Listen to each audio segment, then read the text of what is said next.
merci. Bienvenue comme d'habitude. Nous avons pour parler un peu de l'actualité parce que ça fait débat.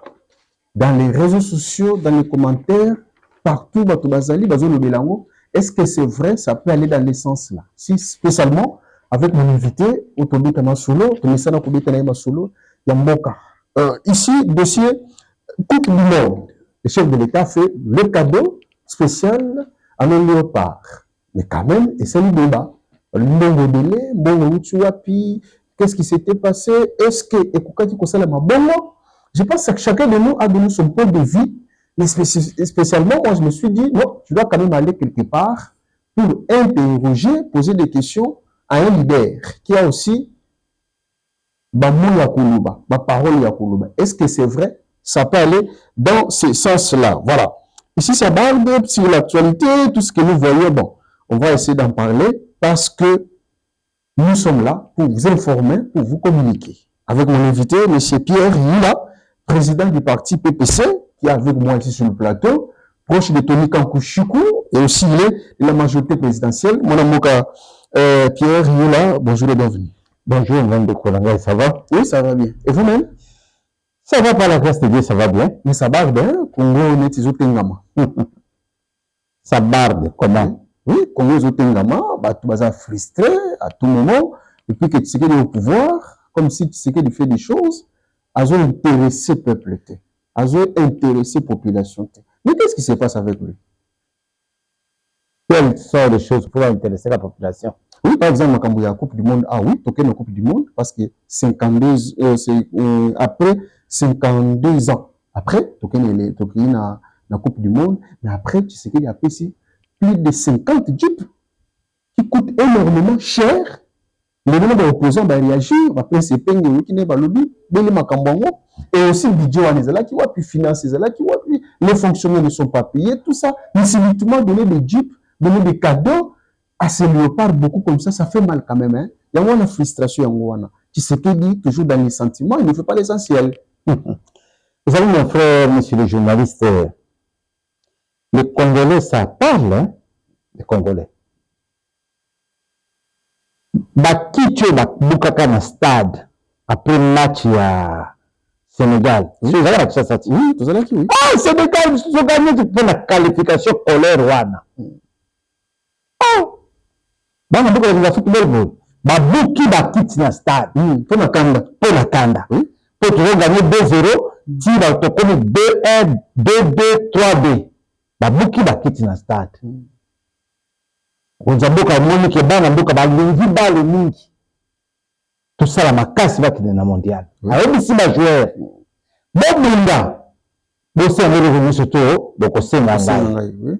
Babindi bana bato 90 minutes makede tina 120 minutes. Toba, c'est différent des fonctionnaires qui n'a comme ça là, on a vu la salaire. Oh, c'est le cas de Soussou. Moi je suis un analyste politique. Bien sûr. Je suis faiseur d'opinion. Je ne peux pas pour je connais les gens qui ne vont pas au travail. Mais on a vu que je salaire dans ma carte bancaire de salaire. Les adroits là-bas. Pas fonctionnaire. Ils sont des Congolais. Non, mon frère, il ne faut pas encourager le mal. Okay. Quand les joueurs après 54 ans, 52 ans. 52 ans, oui. Pour le mondial. Vous savez, vous avez parlé de certains princes Pengue. Oui. Donc, c'est ça quand même que vous faites. Il est présent. Oui, il est présent parce qu'il parle trop. Il est présent parce qu'il parle trop. Il parle la rue. Mais il a quand même. Il parle trop parce qu'il parle la rue, il l'amène à la télé. Il aspire à être un bon gestionnaire demain pour ce pays. Parce que vous avez échoué. Oui. Il est Pengue. Il a rappelé que chaque ministère a une ligne de crédit. Laisse-moi chier. Il sait que chaque ministère a une ligne de crédit. Est-ce que guerre les budget? Guerre. Les alacataires? Les alacataires, ce sont des imprévus. Oui, Yaka. Il y a ligne de crédit du ministère des Sports. Ce qui te salue espoir, le Kondiambo de Mengaza Koloba. Vous savez qu'il y a aussi des donateurs ici au pays qui ont donné du don. À cette équipe, oui, ils ont remis au chef, ils ne vont pas vous remettre à vous. Il y a des donateurs. Bato bazali a un mboka opérateur économique makasi ba sepeli a mokonzi mboka. Pour gagner match par exemple, ngala zepe ça le pas 2 millions de pas na yo. Il y en a. Il y a des donateurs. Vous savez que l'État a droit il y a que crédit pour ça la besoin en urgence. C'est quand il y a des produits pétroliers pour la makambo bitumba. Ce que les habitants d'État défaka a défini pour la guerre barbasi sa makambo. Tant que les préparations à la Coupe du Monde, ça demande de l'argent. Oui. Et quand les gens sont qualifiés à la Coupe du Monde, FIFA peut s'accommoder le mot dans l'équipe et permettre l'équipe à s'organiser pour la match Zakoya. L'État n'a pas de Congolais. Comme ce sont des imprévus, mais imprévus, ils ont rentable dans le trésor public. Après, si dans le moment, et puis, n'a pas été ici à Kinshasa. Et puis, il y a eu un Locha. Ce qui est le bateau, le Katako, comme je ne sais pas, Congolais. Avec la radio, Bichot, tu vivais en go, na Kinshasa, pas épingle. Et nous savons le retard. Salon va jouer. Mais l'État a mis ça non, Doka. Oui, salon de léopard. Tu vois qui note, hein? Salon de léopard. Sur les autres qui nous route bypass. Salon va à la Kawana. À face yanda kwa beti. Nous on a grandi. Salon de Beti, on a acceptation. Oui, je vois. On habite avec les joueurs là. Kidumu, Mayanga, Kakoko, Tumba Puso, Mbulu Taste, Bamana. Bajoueur monso bazala kopanda wana. Et la Coupe du Monde bakendaka. Là ba staff technique ba tout bazalaka wana. Donc ba la benga ma buta futaka rokaste, aza recrédit na CNCI académie ba joueur. Après ba joueur l'équipe technique. L'équipe technique. Donc là sikate. Et là sikata à l'étranger. Ezalaka. OK. Et pas Dembele Alexandre na balingi de non besoin de bakeno parce que besoin de se photo ya Kabila ya Kalo azana ba léopard ou bazwaka Chan. Bache à sécurité. Mais eux bazou le côté ba se qualifier ka Kabila bopisi ba Kabila belebou. C'est là où ça fait ba se qualifier ba papa. Oui. Faut pas tout na sima moko ya kuerte. Na lebi na yo ba se qualifier na Coupe du Monde déjà facilité. Na Afrique centrale tu fais combien? 10 je pense. Afrique centrale? Non, tous ceux qui balé ceux qui montent. Afrique centrale. Les Bisomoko. Bisomoko kaka. Na Afrique Mobimba 10 équipes. OK. Donc vous attendez à SNGT équipe Coupe du Monde. Mais pourquoi ça fait débat seulement chez nous? Ça fait débat parce que tu as la culture de l'opposition, tu es partout. Ceux qui ont échoué, comment tu qu'est-ce qu'ils disaient? Ouais, on a dit non. Ceux qui ont gagné, tu as la bonne boy. Tu as gagné. Et comme on se paiera. Voilà, beaucoup de gens qui ont évité le coup à boy. Non, mon frère. Vous savez, il y a des choses qu'on doit encourager les gens. Oui. Coupe du Monde, ils allaient facilité. Donc, yango, et qu'ils ont la rentabilité nango. Et trésor public qu'on se paiera. Quand il parle, il prend tout, il y a ri, la modèle, à tchamo na makamba politique. Ils ont échec. Ils allaient passer comme on a banna baninga, la toka qui 90 minutes na terrain, si vous avez 30 minutes, 120 minutes, là, bah risque d'arrêt cardiaque, bah je le crois va mener ma paix, et ça jalousie. Mais pourquoi pas le faire à huis clos? Quoi? Le faire en public. Quoi? Couper ce bango à huis clos, ya kobatama, que le faire en public. Bino, la gestionnaire la paix, mais ça n'a qu'à bomba, qu'à public. Pour la mise en action, là, il y a pas public, il va essayer à faire public, comme il a bien fait le chef de l'État. Il a encouragé les enfants. Il a encouragé nos sportifs. Il a encouragé tout le monde. Mais qu'est-ce qui fait la différence entre Tshisekedi et les politiciens? Quel genre de politiciens? Mais tu as des Farouk, des politiciens. Tu as des Sessang, des politiciens.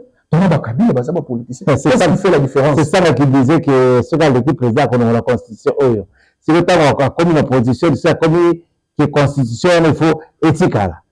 C'est pas le même de parole. Hein? Il n'est pas constant. Mais ici, le problème, c'est où? Le problème, c'est résidu. Il n'y a pas de problème, c'est la jalousie. Comment que Tshisekedi a mandat à 5 succès, à 8 Coupe du Monde, et puis à ratisser un série surtout, et aux gens à unifier. Donc, souci n'a pas eu donc, à réussir. À réussir, à quoi? Mais peut-être pas bâti ce mandat. L'article 5 de la Constitution, c'est le peuple qui parle. Même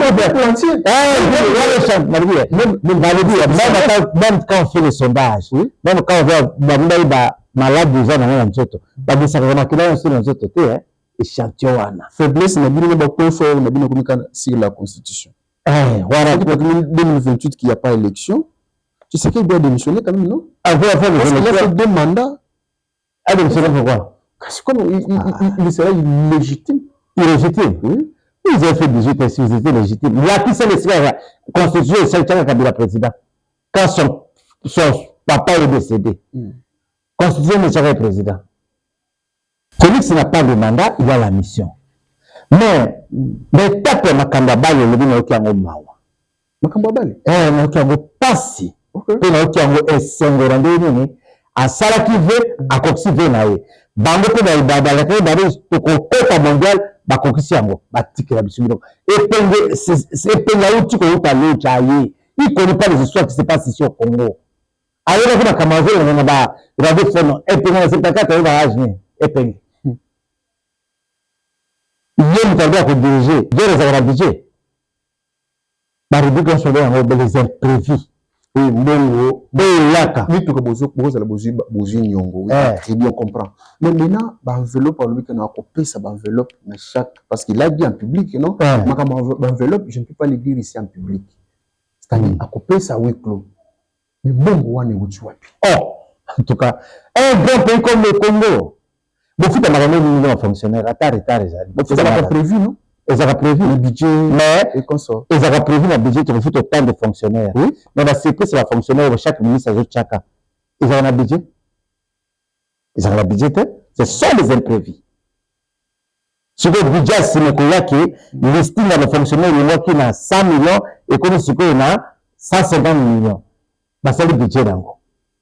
Les fonctionnaires ne refoutent pas autant. Mais comme dans la période où on a des ministres, des recommandations, les fonctionnaires ne sont pas caca. Et à Kokufa, jamais on va lister une bâtisse à la cape, on va payer. Mais au Congo, tant qu'on a marqué sur les caca. Le problème, c'est l'homme ou bien le problème, c'est les textes, bazo salé là. Le problème, c'est à quel niveau? Dire que le problème, c'est le texte, dire que le problème, c'est l'homme, le problème, c'est la conscience et le. La conscience, hein? La conscience. Parce que moi, je ne peux pas admettre, moi, une personne qui ne va pas au travail, et la fin du mois, à qui que je salaire, nous t'attends en plein sur les chômeurs. Barotan la liste de présence de à côté chaque fois. La caméra surveillance là, le tient. Est-ce qu'à presta capé à solo? Est-ce qu'il y a comme ça? Est-ce qu'il y a comme ça là, il y a solo? Tant que on a étape la technologie en deux mois à côté tel de fonctionnaire. Je crois que si nous avons 100 millions de fonctionnaires politiques, on a 40 millions. Merci beaucoup. Et l'effectif va au Kende. Et voilà, dans cette émission spécialement, mais l'entreprise de l'État, comme c'est un problème, hein, on met des individus qui ont mérité. Un individu qui est en connivence avec la rébellion, ainsi de suite. Ici, on a tout les cahiers, tout et tout. Ils ont acquisé Mouninga. Mais qu'est-ce qu'ils ne voient pas? Tous ces gens qui sont parfois avec le président Tshisekedi, mon confiance en moi est posé problème. Hein? Tous ces gens, basant la président Tshisekedi, basant la problème. Oui. Il y a des gens qui sont des éternels insatisfaits. Oh, les Congolais? Si, il y en a. Je suis DGA. J'ai été sous-directeur de la douane. Député. Les Congolais. Comment appelle mon frère? Oui. On connaît nos parents qui ont commencé carrière dans la Moussala, à ceux qui ont grève directeur, à venir retraite paisiblement, à Sala Babilanga, donc aux hommes, d'autres personnes ne vous expliquent pas comment il y a tiré comme bon dans l'État, que à l'État, poste qui est directeur, à comme DG, sur l'occasion se permettre qui poste le directeur, il était trop fier de ça, à Sali Moussane Malamo, à Zara Banda Kounaye, à Zara Baferme Naye, à Zara Bilo Kounaye dans la société, où ils ont un salaire et un malamo. Mais le mal congolais, c'est quoi, monsieur? Le congolais a mauvaise qualité. C'est une institution à l'État. Oui. Comment moi je suis DGA? ou DG, je peux être impliqué dans ma caméra de rébellion. En connivence avec la Je rébellion. peux prendre dans la vie. Vous financez la rébellion aux institutions. Papa, il n'y a pas des œuvres. Il y a malade qui ko ça ça va bolate. OK. Ko ça va parce que même les gens qui financer rébellion. Pour voir bon bande konayo. Ba suma masasi mo bande kono pour nous financer na ba hospice té. Ba école za ba banté. Ba classe o ba na zotanga malamu té. Bibembe za ko kufa a na ville qui sans kisi. Tu préfères prendre cet argent, envoyer à l'Est et être en connivence avec les gens d'ici pour Kinshasa Koya. Kinshasa Wapi. Même Soro Wapi. Quand on arrête les gens, pour la tanguer, mais pour on la tanguer, la tanguer, pour la tanguer, la tanguer. Ils arrivent à continuer ma caboté. Mais il y a mon polo, conso et le banaka. Moi, j'ai vécu ça dans notre regroupement. On a fait les élections. On a gagné le nombre de députés. Quand on a fait les députés à Bangote. Parce que le député a séné à Zaki a combien de regroupement et non combien de partis politiques. Au Canada, tu vas retenir au Bali à ta famille à Mokonjambo Kate. Aucun n'a bango. 80% des députés à la Karaya, est-ce que c'est le meilleur Zali? Toujours qu'il vous ne citez pas. Mais c'est Tina. C'était ça son comportement. À qui c'est encore? Il a mis mal à l'aise le haut représentant. Il est nommé, non? Il est nommé. Il a été nommé avant. Pour recruter celle qui passe à la stable à Fanda. À Edemboka. Maintenant, il est où? Non, mais il est aux arrêts. Où ça? Il était à la résidence surveillée selon ce qu'on a dit. Et après la résidence surveillée, parce que quand il y a un Bandu, à ça, on comment? Après, parce que les gens beaucoup. À comme dans mon congrès, comme il y a la décision, pas juste un robot quand je peux ça. Nos services de sécurité n'ont même pas peur de voir. Vous savez qu'il y a des gens, des collègues, président, de non, à Zaka, collègue, vous savez, c'est ma Kambutali, à tête à la sécurité de l'État. Ne croyez pas ma contribution. Dans Zakunate. OK.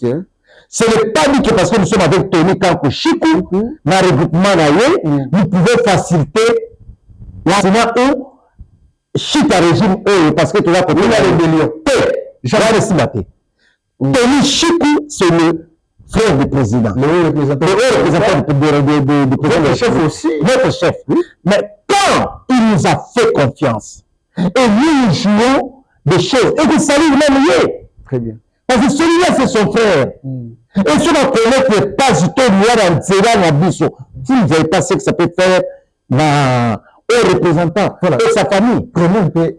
Comme il est Babakangi, vous avez la justice aussi, ça va y aller.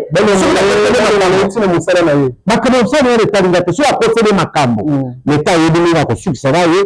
L'État est devenu ce que ça le quota. Dieu merci. Ce que ça sur les amabés. Voilà, merci beaucoup. Moi aussi, moi qui vous parle, j'étais victime de ces messieurs-là. Victime de ces messieurs. Quand on va balancer toutes les histoires, merci. Ce n'est pas un monsieur de bon cœur. Azal cœur à malade. Vous préférez Congolais. Dans le même regroupement pour moi, je frère congolais, mais il y a des frères congolais de mauvaise qualité. Lui, il est de mauvaise qualité. J'assume mes propos. Ce qu'a fait pour nous, que tu as regroupement pour vérifier. Ce qui nous a fait dans le regroupement. Ou bien vous voulez les remplacer ou comment? Allez où? Les remplacer où? Là-bas, non? Rapide. Il était adjoint à la DG. Mais moi, je ne suis pas de traître. Tel que tu me vois là. Même si tu es ma femme à la maison, la ceinture au bout de l'athlétisme. Quand on est rebalancé, on dit dans l'autre. Merci. Nous prenons dossier RVA. Là-bas aussi, ça parle. On accuse M. Londolé, qu'il est incompétent, qu'il n'est pas loyal à venir. Non. Vous savez, c'est vrai ou faux? Non, il y a des frères. Vous avez fait des investigations. J'ai fait le tour là-bas.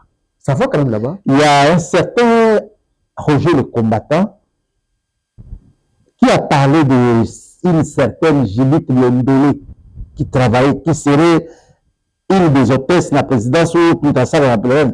Oui, J'ai approché le monsieur Louis Blaise Londolo. Vous êtes avec lui? J'ai vérifié. Il m'a dit c'est notre cousine n'a pas été. Bien sûr. Mais ma mode de vie, il s'est engagé Moko. Londolo est le chef. Louis Blaise Londolo.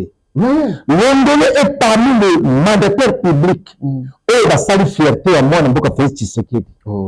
Na RVA, au moins style à Kikunda. Qu'est-ce qu'il a fait? Kikunda Obala. Oui. Style à Kikunda. Oh, ils ont dit Atika Mosala na ville. A comment que vous faites l'aéroport pour assurer l'aéroport. L'aéroport, c'est la zone, la liste noire. Oui, c'est suspendu, oui, au niveau international. Oui. Qu'est-ce qui. En ce sens, ma zone ici, aéroport, ma biso, na standing, moko ya malamu. On avait ma trésor, ma bis, beaucoup de ma norme, il y a comme ma passager à l'aéroport, il a mis 5 bits, il n'y a pas de $300,000. Dans peu de jours ici, dans peu de jours, il a été nommé. À zone ici, hors de l'aéroport, ratissage aéroport, bah, scanner, la matériel de ce scanner, à l'ouest, bah, fait pas, tout le monde est là, pour l'aéroport, surtout international. Qu'est-ce qui manque auparavant? La volonté. La volonté et la mauvaise foi. Parce que les gens qui sont la carte à RVA, même on va faire des bandes à RVA, même on m'a B. Même donc, bah, RVA tire en position, RVA se souvient de la pauvreté, RVA quoi, RVA ça, que le comment on peut nous donner, parce que c'est bien ma réalité. Bon, on dit, hein, oui. Avant l'économie, il faut pas un standing à vie à mon tour. Moi, je suis sûr que ça va être bien. Mais Londolé, par exemple. Londolé n'a pas amené qui vit à cause de la vie pâtée, le quota. Londolé, c'est un grand monsieur. C'est un monsieur qui respecte. Il avait déjà ses moyens. Qui avait ses moyens. Qui est né dans une famille modeste. Il a bien. Et qui Londolé a vécu en Europe. On a Kinshasa. C'est un garçon battant. Pourquoi vous parlez, vous savez que tous les cœurs que vous parlez de lui. Je parle de tous les cœurs de bateau, mais il est sérieux. Le Ndolé est sérieux. Il a accusé à tort. Le Ndolé est sérieux. Mais dès le Ndolé a réussi à report à Ndjiri, lui blesse de Ndolé.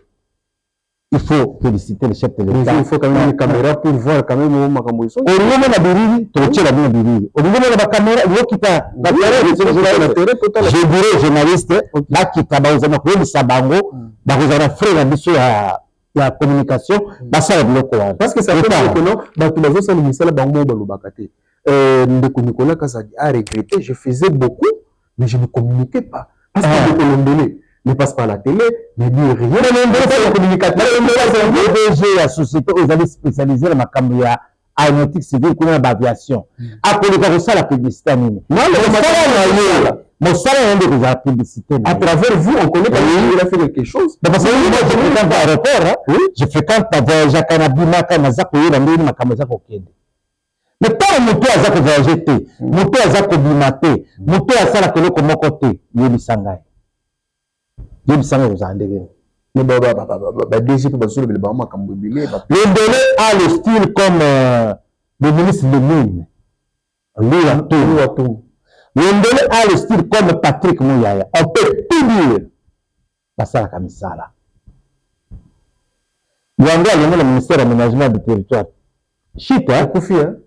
Mais Luando, tout le monde va citer comment on va y surtout à Mabé. Oui, il a travaillé.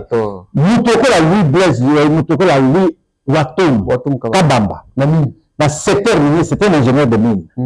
Ingénieur à polytechnique, il a fait que sa vie dans le secteur minier. Il faut pas la bannière de mine, il y a je sais sur la Yende, la Zawana, le coup la Tunisa qui va artisanaux, du Bézouman, lui Watum, Azel, le coup la Montazalina, qu'on préfère le Kouta. Je dis au chef de l'État, en passant, s'il y a des collaborateurs dans toute sa crédibilité dans le gouvernement, lui Blaise, lui Atom, Kabamba, Okamati Mwana Mboka, Patrick Mouyaya, Okamati Mwana Biso Kaikwamba, Okamati Mwana Mboka, lui, Guy Andembolo, Okamati Mwana Mboka, Thérèse Sombo.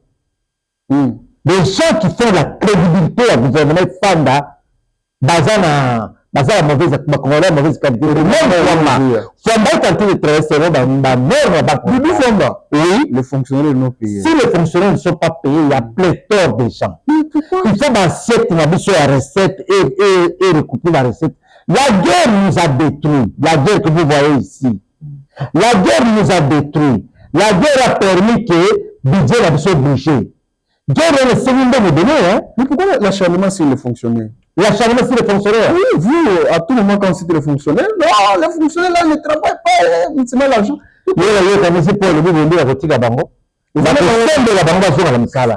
Dans cette émission, on prend Makutano. Qu'est-ce qui se passe? On a vu des vidéos. Quel Makutano? Makutano, le PCA de. Amis Makutano? Amis Makutano, le PCA de.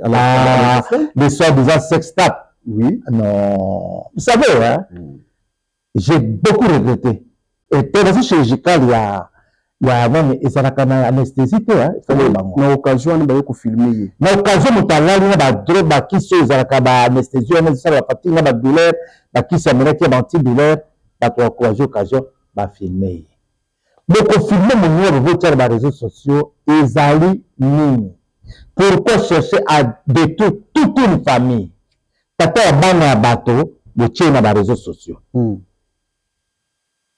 Le tient dans les réseaux sociaux. C'est comme le monsieur que tu disais à DGI. Il y a tout un réseau. Il a un réseau.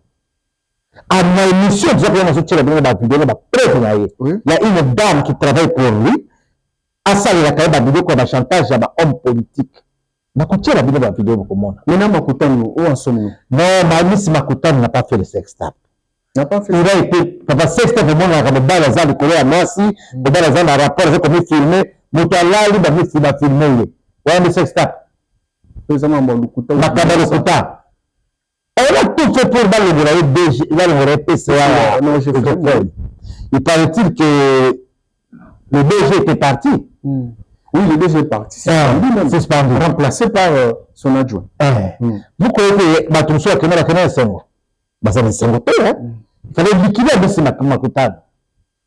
Il n'est pas auteur de sextape à saluer mon côté à M. Makutano parce que je suis responsable père de famille, je ne peux pas accepter un autre père de famille soit ridiculisé comme ça dans les réseaux sociaux. La KFBS n'est une maladie. Moi, je suis un sextape de mon acquis. Parce que c'est un moment de la moto là, moi aussi, dans un quatre qui me l'a dit, pas si c'est une banane de Alemba qui a la qui. De moi, ça comme une photo à Kangui. Mais c'est le style de la photo qu'on a publiée. Par contre, appareil, on va partir à l'enquête. Appareil, on a publié une photo. Mais qu'est-ce qu'il a fait aux gens? Parce qu'il travaille bien. C'est un jeune qui se bat très bien. Il est député national, il est PCA. Qu'est-ce qui a fait que nos acharnements allaient sur lui? Il est fait dans la chaîne. Oui. Oui, beaucoup. Au Salabango. Donc, c'est là, on sait qui tout. Au Salabango. Makamba m'avait payé. Le seul moment où tu connais la Mukaka, à Zolota, dans le salle Jessie m'a donné. Dans le salle Messéville m'a donné. Il y a quand on a fait le remaniement ici, on a envoyé des gens de regroupement à Katia ministère. Il y a un ami, un frère à moi, qui m'a appelé. Ah, il a eu mon numéro, il a mis le ministère X. Dans le devez ressentir que, avec la Azar, il y a un Azar dans le mon abbé. J'ai des enfants depuis les 31 ans, 30 ans. Je vais aller dans des cabinets, être conseiller ou chargé de mission de Yamutum. Pour ça, je ne saurais plus supporter les coups bas, les insultes ou les caca dans le ministère. Vous avez oublié mon cours dans un truc. Et ça va te recourir la macambo. Mais en sentant seulement la façon dont la personne a parlé, nous avons contrôlé qui c'est la blague. Oui. En ce que bien dans ce côté, en ce que nous comprenons ça, nous avons fait la fille pour un A. Vous voulez me connaître, vous quitte, nous avons la pessinga, il y a un ministère, mais toi, ça, là, va deux, voilà comment les gens sont. Moi, je me réveille le matin, tout m'a regardé, vous avez un wap. Nous sommes dans le salle, malade, nous pouvons permettre sans faire un quota. Qu'est-ce que je peux faire même dans l'émission, même dans la journée, même dans la connaissance, la paix sans faire un quota. C'est ça, le salaire, le salaire, le tangi, le sangai, il faut créer malade pour le paix sangaboy. C'est ça, c'est ce que je dis à mes enfants. N'enviez pas, monsieur, je vais envier à Zanganga. Alors, on a beaucoup, on a bilambate. Alors, nous ne va pas faire une gola. Si on se veut l'envier à envier, au vu de mat. Ok. Merci beaucoup, Nakatsa d'entreprise. Il y a les gens qui travaillent énormément pour aider les chefs de l'État à concrétiser quand même ce qu'ils veulent faire au peuple congolais. Ici, quand même, je pense que non, tout dans ça, trop, et même ne communiquent pas sur Maramuna Bango. Par exemple, on a le directeur général de la DGDA, Bernard Kabessi, qui fait un bon travail, mais il n'est pas visible dans les médias. Nous avons aussi le directeur général, il y a OVD, de Toumba, qui a fait encore énorme réforme. Pourquoi Batu Oyo? Vous savez, il y a des gens qui préfèrent travailler dans le silence. Oui.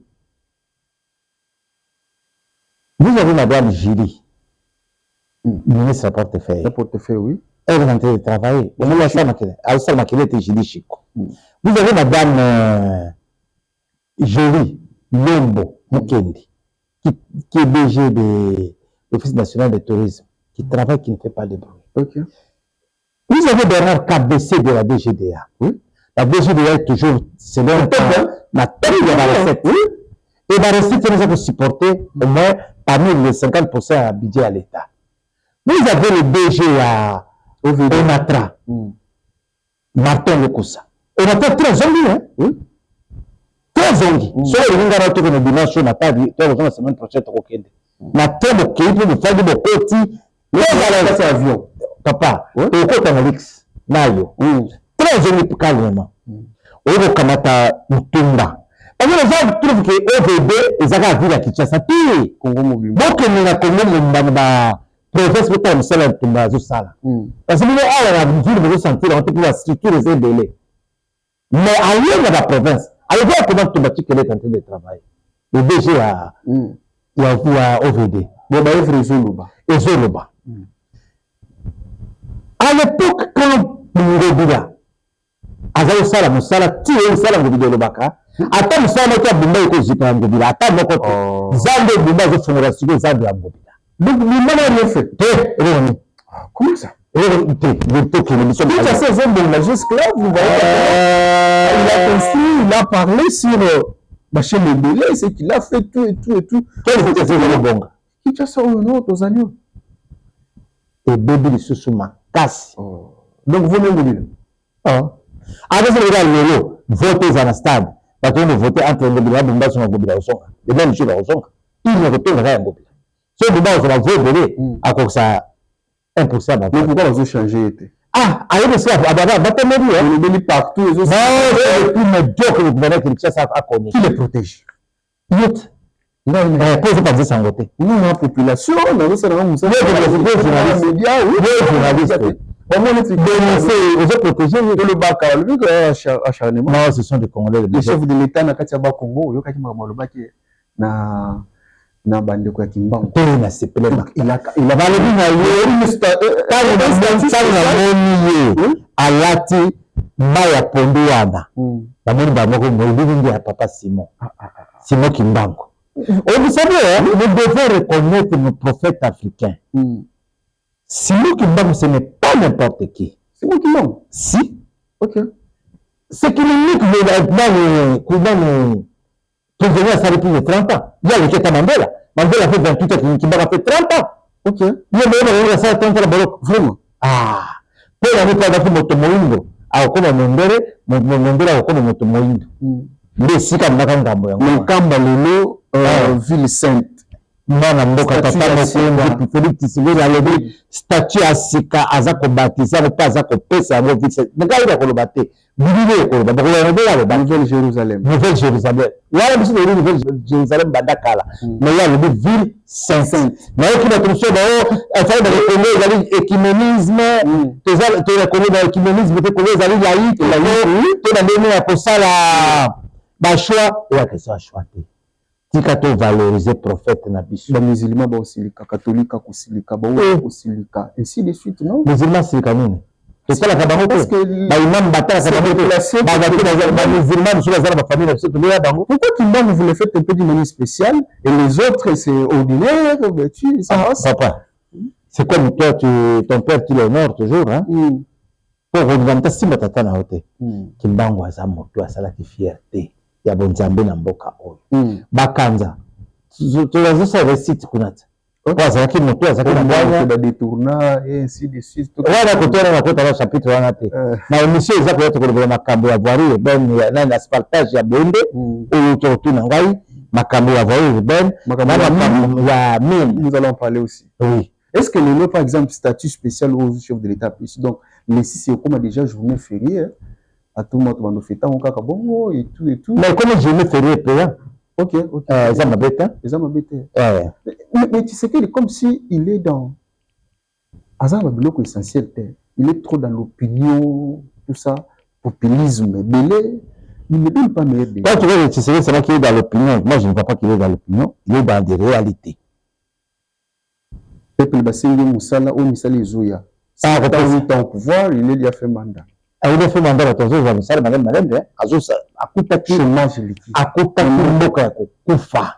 Tu sais qu'il mboka kufa, Moussala, ils allaient quitter. Toi, la Moussala, on a moni. Ce que vous avez très bien en martel kusa. Bah tu as zoki, bah il y a ta zoki mbonga, zimboga il faut faire ta salaire azako la Moussa.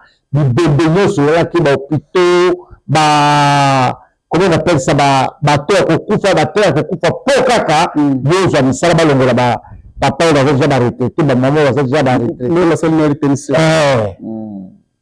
bon na RTNC la sepela ki nango mais le tika ba ondengo wana te. Bon, tu sais bon, on m'a expliqué chaque mois 20, mais après, il faut que on a ainsi de suite. Et mais tu peux si la joueur mitokapona musala on a honneur. Oui. Chantal Kanimbo n'a pas de mérité. Kaburo mwana Kaburo, je te check même pour la tchaki pour la ministre avec Yasalé. Badingo balete na pesa bon fils kata moi ndako. Babisa bona po basamba servir mboka etika la ba souvenir mosala ya biso oyo ya bopanzi sango ya pasi mingi bakoti babene na bapoisson par l'égalité mingi na bassassinat mais bango au moins babini na carrière wana na honneur ya wana mwana mboka Patrick Muya a revoir ngata na Muya bokutu na cc bapesa bango biloko po tia suma kelele te po bato jalousie bazaka mingi na bamambi pendo basali mosala tokomi na suka message na yango tokomi na suka na kopesa na koféliciter mingi mwana mboka Boseko ta Félix na ndenge aza kotenir mpo na redressement na développement ya no bazo réclamer tout ya sika pe ye aza opérateur économique aza député national ye makambo ya gouvernement alingi yango te alingi nde mpena mosala asuki asunga aparticiper na développement ya Tchwapa construction ya baprison na ye construction ya misala na ye mwana mboka Félix Tshisekedi mwana mboka Félix Boseko ta aza lokola bana mboka bagiliando bana mboka bawila misala ezali kokende kote ya basi ozwi mama Berenga kote ya bamama ozwi susu mama Lidi bampoka mwasi ya ancien gouverneur Bongo sénateur Bongo ozwi Bongo Nkoyi. Ce sont les gens qui travaillent. Ce sont les gens qui veulent aider la population. Alors, que ça même quoi n'en parle même pas. Ma maladie n'en parle même pas. Mon salaire qui tika n'ango ya kosala pour la population de biso yango wana pour tika ba la mitike bazala batoté par rapport à ça la ngo fait à la politicité. Mama Bibi ba mpoka azako kunda bibende azako sala misala développement asali d'école ozu mama Berenga azako sala bapo ozu na mboka yula azali ko kunda na bibende ko singala na la vie na hôpital eza makambo so to komi komi bela te mais so to komi bela pe mbela mo se na leboko kote batem na bato so oya ko le bato pour moi le bato pour na ngai ezali habitude na zo na ba papa na ngai eti na koko na biso. Et ça veut dire que pour la salle, ça m'a fait à la contre-valeur. Oh, je sais, ça va plus de résultats sur le député. Là, on a pas ça qu'on postulé la députation. Tu sais, on a la sénateur, tu as la mandataire, mais la bâtie qui a un ça candidat député na ikerate, ni na nanité. Mais ça les ébélés à cause de Nzamba compétence. Sur les appels députation, ils ont Nzambe. Mais moto sur la zone passe na zone en voyé na kosungae. Wana rôle petit quand on a vie. C'est ça. Et ça quand il y a la polémique avec les kaki, le baki, salaki, bien voté. Bateau les autres tungisawana, population ils souffrent. Il y a un peu merci na tata Félix Tshisekedi a tout à quoi ça qui m'a le banane la kaki léopard na pesi mo na mboka Libya zulendele pe dans le ngonya mingi na mosalo sale kitoko na aéroport Anchili au pesi fierté ya mwana ya femme na poto au menu poto na Kinshasa na aéroport au menu salité na aéroport plus de 5 bis ya komema ba passager ezali le kamalamu omoni ba scanner osali makambo oyo tata mokonzi fierté nango ezongi na sécurité makambo ya déplacement ya bambongo oyo azoba mbongo bakangaki na aéroport ye aza na kati ye aza na biloko wana te ka baservice connexe wana ebanda lelo te mende ye akuti yango mpe eza ebele keleka na baprovince oyo etina na bambongo mosusu ya rébellion ezoleka kaka na ezokendaka na bambadi okasaka na complicité baservice connexe eza na aéroport ye akuti yango comme l'État s'achète la beaucoup de bateaux, l'État n'a pas de bateaux, ça, banane. Félicitations, mingi na mwana mboka Bernard KBC, na mosala kitoko aza kosala mwana mboka lui atum. Bénédiction za kana bitumba. Kolemba te, sala mosala malamu bongo zali kosala fierté à tata mokonzi. Et je crois que présence à ma ministre monsieur les autres crédibiliser gouvernement ils ont payé sa valeur à gouvernement ibamba mboka. Tata mokonzi Félix Tshisekedi azali moto abwana di batoni ya tchaka un peu tina ni atila kibao. Merci beaucoup mon mboka. Restez toujours connectés à la chaîne Nabino Monene libre débat télévision Bolandaka, vous partagez vidéo vous allez bien monter mon tifazo au Kati, au channel TikTok, console, YouTube, Facebook. Merci. Prochainement. Ça fait même plaisir.